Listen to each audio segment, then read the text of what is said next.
The original facility, there was actually 3 versions. The first one was in 1914. The second one that we're moving from, the current one, was built in 1954. And so this is really version 3. The hospital asked us to create a facility for them that it was a modern icon for Dallas. They wanted something that was a hospital of choice, not a hospital of necessity. So with our existing facility, quite frankly, we've just outgrown it. It's 50 years old and we're climbing all over each other. One of the things that Parkland focused on when building this building was creating an area that family could really be involved in the care of the patient. All of our patient rooms are now single patient rooms, which is not a luxury we have at the existing facility. There are a lot of unique aspects to this building. The cantilever design is one of them that, will be talked about for years to come. Just how much of it is exposed to natural light and that all of the patient spaces are pushed to the exterior to where you're getting that is a tremendous part of this. We also take away the chaos that comes with some of the staff movement. So we've created an on-stage, off-stage scenario, similar to what Disney has done, so that all of the carts and the equipment and the movement that you see that belong to a hospital are done behind closed doors, and it takes it away from the patient's view. Everything that we did in design was an attempt to give this hospital the latest and best technology that we could. We start at the front door. You walk in and you register on a kiosk.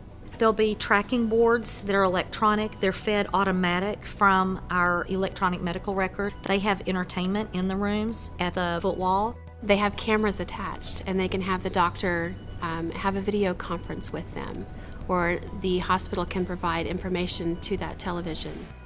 One of the things that our project team decided to do was to build mock-ups.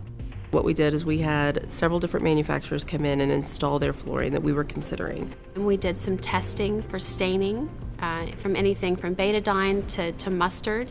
We asked them whether it was slippery, because we tend to get a lot of fluids or liquids on the floor. It was really interesting to see how much better Nora performed over some of the other floors. And even looking at it with scrutiny, we couldn't find fault with the way that it was maintained, the way that it looked over time.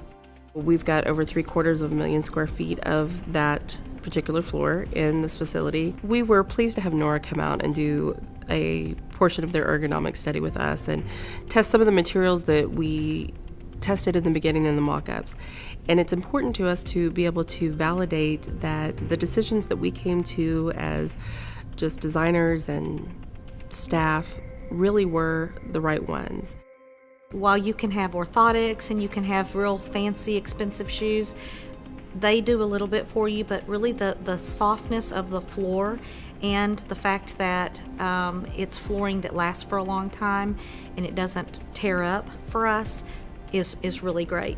It's important to keep our corridors more quiet, and I think that rubber really allows for that. The click, click, clicks, you won't hear that as you're just rolling carts. We admit and discharge all different times through the night, and the hallways will have that activity. The consideration of rubber flooring in a healthcare environment is one that I think, if you're not considering it, goes extremely overlooked. There are so many aspects about rubber flooring that add to the healthcare environment. Really look at what qualities you can find in a floor, and I think you'll find that if you're looking for ease of maintenance, no finish floor, something that's ergonomic, something that can provide you with great acoustics, all of those things can be found with rubber, and specifically with Nora. I think when a patient experiences space, they may not realize the materials that are around them, but they experience the space as a whole. And they may not understand that you don't hear people walking down the corridor, or the footfall that you might hear on a hard floor. You may not realize that a space is more beautiful because you don't have the dirt or the traffic that you might see on another floor. They may not understand exactly why they're experiencing it, but if a floor looks good and it performs well for them, they understand that space is just naturally more beautiful.